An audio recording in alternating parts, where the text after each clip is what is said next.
श्री स्वामी समर्थ.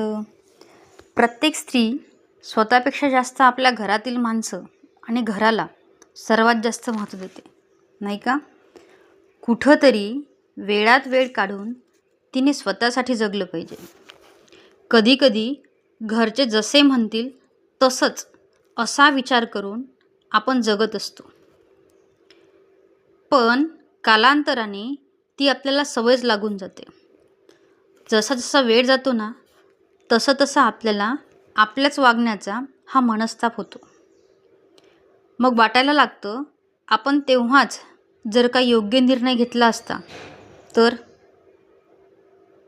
आपण स्वतःचीच किंमत ही कमी करून टाकत असतो. त्यामुळे वेळेला महत्त्व दिलं गेलं पाहिजे. त्रास होईल पण पस्ताव मात्र आपल्याला होणार नाही.